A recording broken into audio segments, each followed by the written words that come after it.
My name is Sheila Corona. Welcome to this newer segment for me. Well, it's not really new. I'm beginning the Handbook for the New Paradigm, Volume 2. And Volume 2 is entitled Embracing the Rainbow. Now, as I've said before, I'm going to put this one in a separate playlist because it is Volume 2. But so you're aware, volume 1 has already been recorded and all of those have been released. They are in a separate playlist here on my channel. And I highly recommend that you go back and take a listen to that. I am reading this to myself and all of us at the same time. And I can see here in the very first part of this here, I've begun to suspect.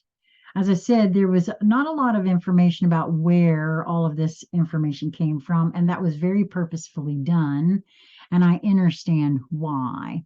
However, just as by the way of explaining, because to me this is more puzzle pieces that are presenting themselves here. These channelings did not come in all at once, nor did they come in 2018. They were all gathered together and published in this format in 2018. That is what my understanding is at this moment. I am trying to get a little more background, but I believe these channelings actually started long before the internet, because I heard of someone who had them in typewritten format. Like they had printed it out from an email. So I suspect these channelings have been around for a time, and that just makes this even that much more delicious for me in the way that this is presenting itself to me. So without further ado, I'm going to begin the Handbook for the New Paradigm, Volume 2, Embracing the Rainbow. And this is session number 1. And I am numbering these just like in the book. So it will be 2, 1 in the playlist. And for those of you who are following along with the book, we are on page 143. And also just to say, there is a study group that myself and my housemate, Lisa Flamino Rush, are putting together for this book. And it begins this coming, September 8th at 1 p.m. Eastern Time. If you find yourself so drawn, we would love to have you come, and we're going to read it together and stop and discuss as we feel to do so. So this begins. There has been a great deal of interest in the independent activities of the people who have received and read the copies of the message and the handbook. As expected, the reactions have been mixed between total acceptance and total rejection. However, the overall impact has been gratifying and effective. There are indeed lights of understanding beginning to be discernible on many parts of the planet. The assimilation and application of the concepts will accelerate the acceptance of the principles involved, and through their application, the desire for greater understanding will be increased. Therefore, an opening will be created that will allow for movement toward the goal of a new paradigm, and it will begin to manifest. When the time is ripe for greater expansion of the concept of a new experience for mankind, the information leading to the next step will be ready for distribution. Once the transition is made away from victim consciousness toward the acknowledgement of personal power through alignment with the originating expansive flow of creative energies, the thirst for a greater understanding will be aroused. Well, this is certainly what has taken place for me. The misunderstanding of looking outward for answers is deeply ingrained and will require deprogramming and education of how to apply this concept to daily living in order to allow it to become a new foundation for manifested reality. That's what I really feel like I've been trying to show myself the truth of, right? Without adequate changes at deep levels of the psyche and application of the previous explained universal laws, the next levels of understanding will be nothing more than another exercise in entertainment. Much of the valuable information disseminated through other receivers has become an addiction for fantasizing with little or no application in practical living experience. I feel the truth of this. The whole savior culture behind some of what happens, right? The focus has been toward survival of the physical body so that the same ideals and lifestyle could be maintained until individuals could ascend or arise out of, rather than transcend, which is go beyond. The focus must be more holistic and include survival for service aimed at uplifting the yoke of darkness and descending vibratory experience from humanity and the planet, rather than be focused on individual escape from the morass of a destructive situation. In other words, there must be participation in a solution rather than using the information to abandon the ship. Once the goal is identified in a statement, then what comes next? What are the guidelines for participation that will ensure that transcendence through to experience the new paradigm?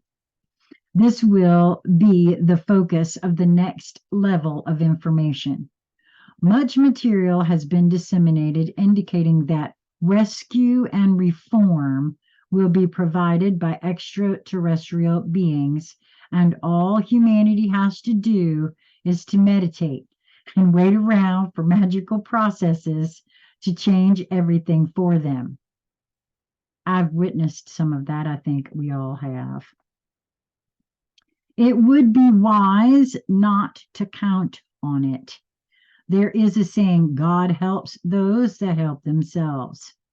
That is a truth to put in a dozen places to remind you to let go of the I am a victim that needs to be rescued consciousness. You will be helped, but victims will not be rescued. Victim consciousness vibrates below the necessary levels to enter higher dimensions. I feel that with all of me to be true. Giving up victim consciousness is a personal decision. It is not an easy process. If you rescue, you become a victim of the rescued. Sympathizing with those who are locked into victim consciousness supports their victimhood and ties you to them. That's an interesting take, and I can see where that would absolutely be so.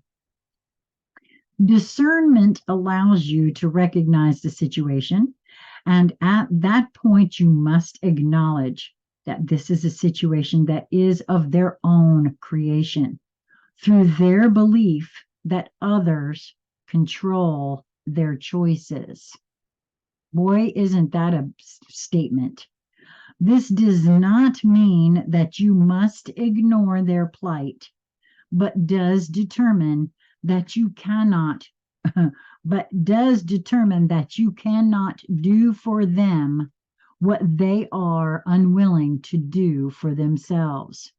There is not a rule of thumb for how to give wise assistance to them. Their plight is a result of the personal decisions they have made and the attitudes that have influenced those decisions.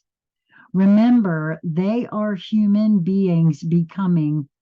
Remember, they are human beings becoming or not by their own choice.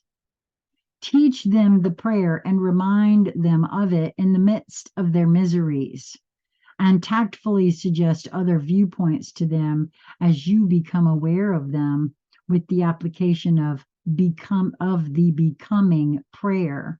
Opportunities will abound for them. The critical point for the next step in the transcendence process follows the acceptance of the personal ability to move through victim consciousness by accepting responsibility for using the universal laws to take charge of their manifested experience. This does not mean that each must become a millionaire to prove they have accomplished this. That's what it was, where everybody goes.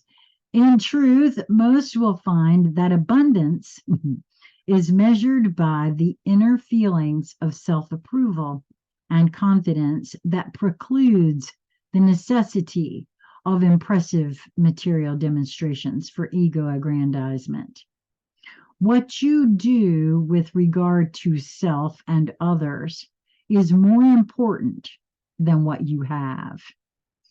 When this is accomplished, all that is necessary is attracted without effort, for each is then encompassed within the expansive flow of creation. I want to pause right there for a second, because what I hear this saying is what I now know to be so.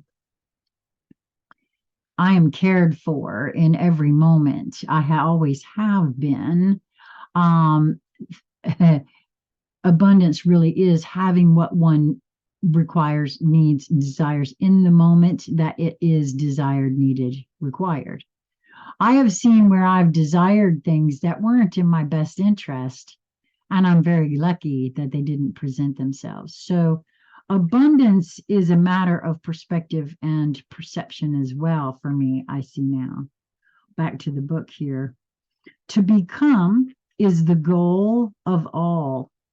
How this is to be accomplished is uniquely experienced through free will choice. Help is available. The asking must be for help, not rescue, or to piggyback on someone else's accomplishment. Each must know theirs is a unique experience, not to be compared with others.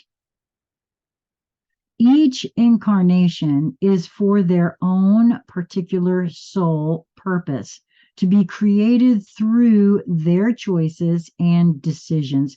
There are no mistakes other than to remain closed to seemingly new concepts and continue to repeat the current experience for lack of discernment of the connection to that which has focused each into manifestation. That connection vibrates within the awareness of every human and is ignored or responded to with each and every choice and decision. It is our goal to trigger the awareness of this connection in every human possible through direct connection or through changes in the mass conscious awareness on a planetary level. Using what you refer to as the 100th monkey theory. Now, I just said this the other day. I feel like that is part and parcel why I've felt nudged to record this in my voice at this point in time. I don't know all of that, why that is, but that's part of it. The other part of it is that I know that my own voice activates me. If it doesn't activate anybody else, it activates me. So, first, back to the book. First and foremost is transcendence of the victim consciousness into personal responsibility. This process will require that individuals separate themselves from those refusing to change their perceptions and to align themselves with others who are willing to make this change. When lives begin to change as a result of accepting and using personal responsibility through the application of universal laws, those previously unwilling to change will again choose to follow suit or not. Now, I'm laughing here. I'm stopping because I'm laughing here because I know this is a true statement. Because I went from being in a wheelchair, my next step was a motorized wheelchair, being on oxygen 22 of the 24 hours of a day. And when I changed my own, when I accepted the responsibility for my health into my own hands and took control of my life by doing so, I can see now I wasn't aware of the application of the universal laws, but I can see it at play now, and I can't unsee that. And I also have been so perplexed as to why everybody who knew me, who could very clearly see what was happening for me, didn't seem to be too interested for themselves for a while, for a time. And now some are starting to see and wonder, right? So very interesting. This, I got to see this in a very different way. So back to the book here. Remember that free will is the loose cannon of the third dimension, and the freedom to choose is made by all, whether they admit it or not. I've said that before too, man. I've heard people say, no, I don't have a choice. No, you always have a choice. Though it may seem that the victim / personal responsibility theme is being nauseatingly repeated, it is the foundation upon which the format for transcendence to the higher dimensions is built. It is the rock from which the foundation is quarried. It is the first step that begins the journey. Lip service is easy. It is in the doing that the proof of the pudding lie. Oh boy, isn't that true? How it is accomplished is between each person and the creative aspect that focused each into manifestation. Through the intuitive understandings that this connection fosters, each will find their purpose and the path of their journey in the asking for help. The opportunities that genuinely, quote, feel right will present themselves. I feel like that's true. That's what I'm experiencing. Incorrect choices will be difficult and bring little satisfaction. Asking for discernment brings knowingness and other opportunities to pursue. A house will stand on a rock foundation and allow for layer upon layer of brick to be added. To begin, you must begin at the beginning. And I think these are short enough. I'm going to do 2 in 1. So this is now number 2-2. So it's session number 2 of the second book. And it's page 146. The Bible has a reference to 2 standing in a field. One is taken and the other is left behind. Does this support the belief that there will be an evacuation of part of humanity by spaceships? In this case, the reference could be applied to a faith in the creative process and to coming into alignment with the expansive self-contemplative flow of energy that births each soul expression into manifested experience. When that alignment reaches a degree of compatibility that allows for a transition to a higher dimensional experience, the transfer can be completed during the life experience. It, quote, can, but it is a rare happening when the planetary whole is vibrating at the present rate. It has been a long time since that has taken place, contrary to some circulating stories. This is not to say that some blending experiences have not happened, insofar as massive spaceship removals of humans from this planet, as has been circulated, contemplate 7 billion beings and consider how many ships with facilities for them this would take. And the answer is obvious. If humanity, experiencing as they are now, were transferred to another planet, there would be 2 planets in trouble instead of just one. Each and every being on this planet came with the purpose of bringing the situation here into alignment with the cosmic plan of free will experience leading to balance.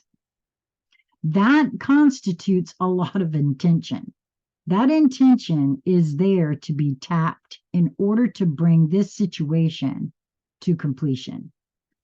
When humanity, or at least a significant portion of it, can go through this situation and heal it themselves, then and only then can they move through their intention to come into balance. In the greater picture of each soul's evolvement, none would choose to be rescued. At the base of the rescue stories lies the victim consciousness. Does this render those messages false? That is for your discernment. Always there is truth to be found, and it is different for each. I have said that because we've all had different experiences, completely different experiences, and we wished to have completely different experiences. That's why it's all so very different. There is no one way to move through any of this. We've got to give that up, I feel. Ask the knowing part of self for discernment and proceed from that point to consider, and you will know. The presence of an energy cycle called the photon belt is circulating. It has been reported as being seen as a donut-shaped energy field near the Pleiades star system. Does it really exist? Indeed, it does, and calling it a cycle is the key to what it truly is. Regardless of what has been, quote, seen, it is a transition of movement between the polar experiences of positive and negative, your terms. This experiencing has been pictured by many as a pendulum type movement from one extreme to another. This would be appropriate in linear thought. However, higher dimensions are not experienced in a linear process. I've been experiencing that for myself in the last little bit here. Since the great part of experience is in higher dimensional expression, the explanation must be thought of in holographic terms. Religious writings contain some references to wheels within wheels that indicate there are multiple cycles that are in motion and interacting with each other. This brings to mind the workings of a mechanical watch. However, now you have watches that keep perfect time without those wheels. In this way, cycles can also be in process that are not necessarily circular in motion. Even though circular motion is observed going on around you, such as the motion of the solar system and the zodiac from the greater holographic perspective, these circular motions are spiral rather than circular, allowing for the expansiveness of the creative energies. If indeed they were circular, then all that is would be static rather than expansive. This would limit evolvement, and as you can easily contemplate, boredom and death would indeed be truth.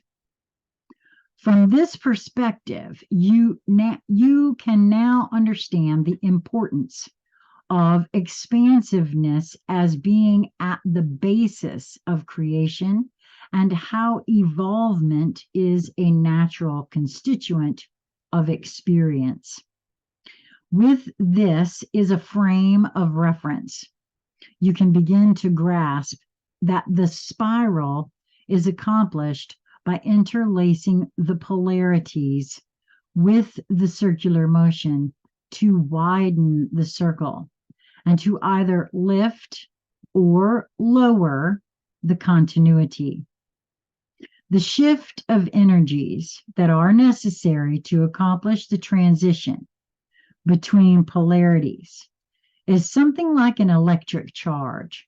It is accomplished by entry and passage through an energy field that causes a change in polarity. These energy fields are also in motion and move through the galaxy in cycles that coordinate with all other cycles with mathematical precision. Planet Earth is now poised at the transition point of several cycles. This is an occurrence that does not happen frequently and is of great interest to this portion of the galaxy. The result of these coinciding cycles is that the transition between polarities will be of greater impact and import, enhanced by the fact that the consciousness of the beings in the planet poised to do this. These are not at the level of evolvement that was intended through the failure to make the transitions that were available in the last approximately 26,000 year cycle. Added to this is the deliberate plan of the adversarial forces to disrupt the cycle transition into deliberate chaos, intending to continue the negative polarity cycle for their own purposes. This then brings into understanding the necessity for the humans on this planet to make a leap in consciousness in order to survive this transition of energies into the next cycle by coming together in a mass consciousness that has a combined focus of an increased frequency. The upliftment through the release of victim consciousness into personal responsibility is the shift that would accomplish this necessary change. The degree of shift in the mass consciousness will determine the intensity of the planet experience at a point within the energy field you call the photon belt, and the ability of humanity to experience the transition through it.